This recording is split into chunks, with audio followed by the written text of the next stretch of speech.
everyone who's here. I am Dana Wyss, Dr. Dana, Dr. Wyss, or just Dana. I go by all of those. And I am presenting later this week. I'll be presenting creative and playful pathways to treat acute, complex, and attachment trauma. This training is something I'm very excited about. It's really been my work over the last 25 years, doing art and play-based work with all ages.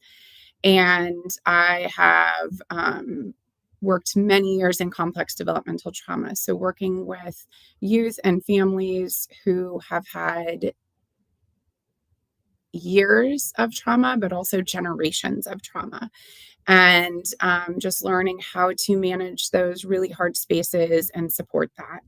And so I'm going to answer a few questions here for everyone and just think about what's coming up in this presentation later this week. So our first question, the stakes are high when it comes to children's mental health. That's very true. What are some strategies that you'll be discussing to help choose the right treatment path for individuals? This is something I thought a lot about when I was doing this training. I supervise many supervisees with art therapy and then also with marriage and family therapy. I've done this for years. And one of the biggest things is the strategy that works for one person is not the one that works for another.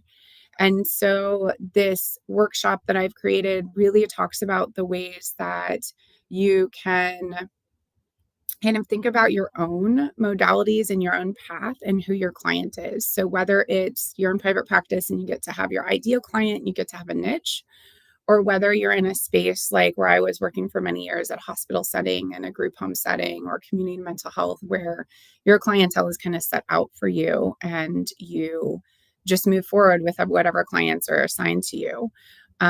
We have some really cool activities that we do in the workshop that help you think about those things, think about the modalities, think about the lenses that you've learned from in school and through your work, and then also think about your clients and how to kind of bring those together. So we have some really cool kind of problem-solving, brainstorming ways to think about all the things you might want to learn and how to navigate that process. And I would say that probably one of the top things I'll say in every question is relationship. That comes up the most. And then probably my second strategy that I think is really important that has nothing to do with the clients is how are you taking care of yourself? What are you really putting in place in your life and your space so that you can continue to do this work? And sometimes that could even include taking breaks or doing something different and coming back to it. But hopefully creating a lifestyle and creating space where you can continue to do the work ongoing. So those are some really important things we'll talk about in the workshop. The next question, identifying safe relationships can be hard for adults, let alone children. What are some of the ways that help clients develop those when they find it hard to trust? Most of my career was spent building relationships with children who could not trust anyone. So it goes back to creating that safe space in the room. So giving them space to be angry, giving them space to be quiet, giving them space to kind of just explore. I have many clients who come to me who have had not great experiences in the past, just in therapy for different reasons. And it's not always because there's anything wrong with the therapists in the world, but for some reason they didn't connect to someone. And one of the things I'm able to do differently is because of my work and because of how many clients I've worked with that really struggled to be in the space. They weren't wanting to go to therapy. They were forced into therapy. That's often what happened for a lot of these people. Someone else told them they had to go, and then they had a bad experience with it. Is just time and letting that space sit and really working with supervisors or consultants on when maybe someone needs a little more time, how do we write the notes up for that? And how do we manage that to make sure we're making progress, even when the progress is much slower than we may expect? And there's different modalities of treatment or different spaces where time isn't allowed, where you have only so many sessions or there's a more structured protocol to it. And those are things to consider. I remember one client I worked with, it took us a year to build rapport. It was a year of me showing up consistently over and over and over again to get to a place where they could trust me enough to start to dive a little deeper into the work and to trust other people. And through our relationship and that balance, we were able to do that.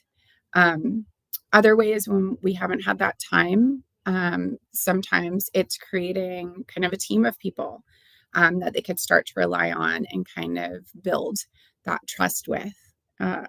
So, lots of different ways to do that. We'll talk a lot about that. That's a really important part of the work and a really hard one. And again, kind of similar to what I said before, which is going to be hard for everything, is that it just depends.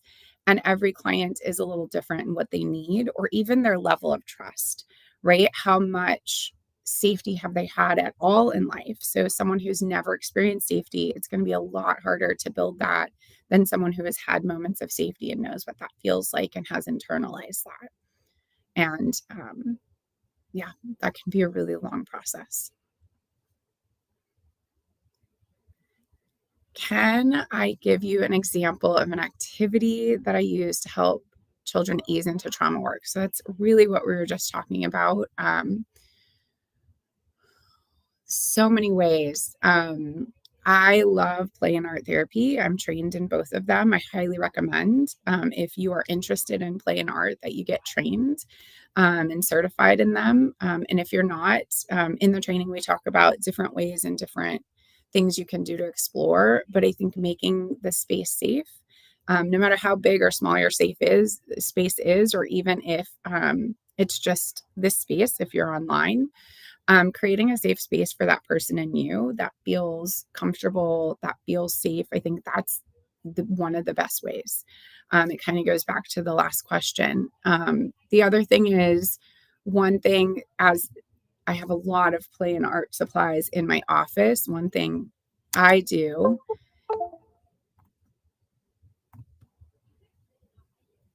is I let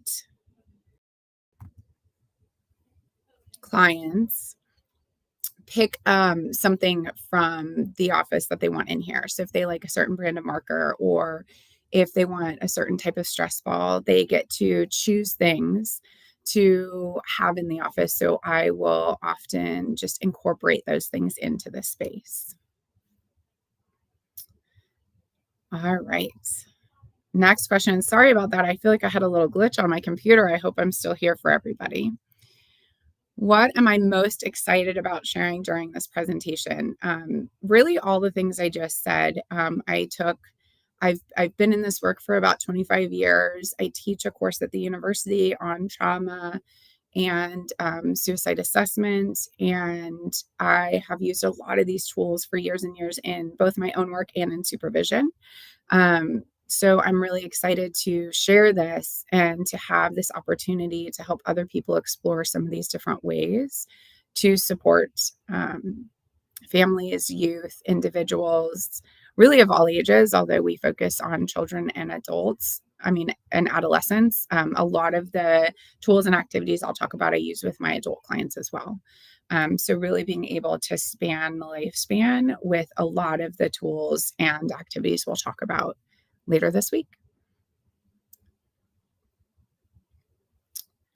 And I don't know, I didn't see any questions, but thank you for joining us. And I hope that anyone on this call will join us later this week. And thank you for having me.